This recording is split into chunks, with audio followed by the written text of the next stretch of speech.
Salut les goats, j'espère que vous allez bien. On se retrouve aujourd'hui pour une nouvelle vidéo retraçant le parcours d'un artiste qui a su utiliser la musique pour sortir de ses vices. J'ai nommé l'oiseau rare. Merci de vous abonner et d'aimer la vidéo pour me soutenir. L'oiseau rare, de son vrai nom Kourouma Ben Mohamed, est né à Port-Gentil au Gabon le 3 avril 1997. Il fréquente le lycée d'État Joseph Ambouroué Avaro. Mais une fois les cours terminés, l'oiseau rare retourne dans les ghettos, où il passe du temps à traîner avec de grands délinquants.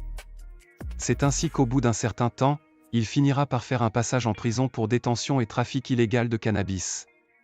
Au début, ces délits ne lui valaient que de courtes peines, 3 ou 4 mois de prison au plus. Mais la dernière fois, tout a changé.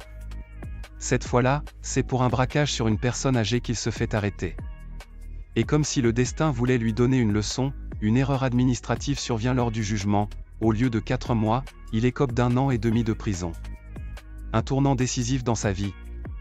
Une fois derrière les barreaux, il comprend que c'est peut-être le moment de changer, de devenir une meilleure version de lui-même.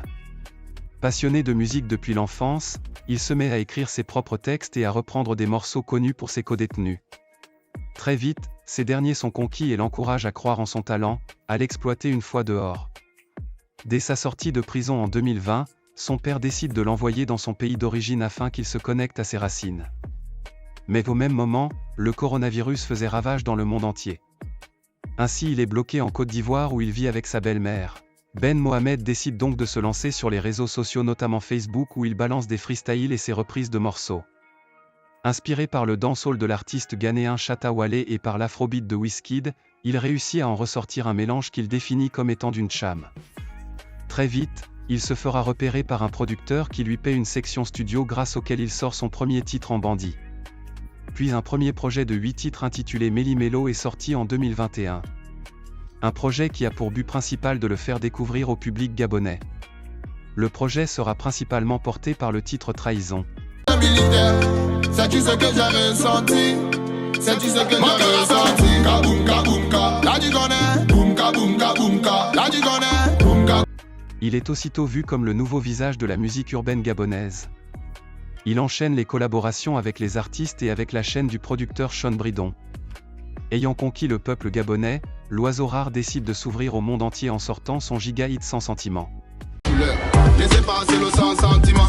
Sans senti, sans sentiment, sans menti, tu menti, sans sentiment. Sans senti, sans sentiment. Un clip tourné en Côte d'Ivoire est premier des charts dans plusieurs télés en Afrique. Puis il enchaîne 2 albums entre février et décembre 2023, de quoi consolider sa place de meilleur artiste gabonais et star mondial de la musique africaine. Le 21 décembre 2024, il se produit devant 6000 personnes au Palais des Sports de Libreville, un événement qui sera diffusé en direct à la télévision et à la radio nationale. Une grande consécration, il va signer chez Coast to Coast en 2024 pour la sortie de son dernier album à ce jour intitulé Afro & Chamin. Avec uniquement 2 featuring dont un avec l'artiste qui l'a toujours inspiré.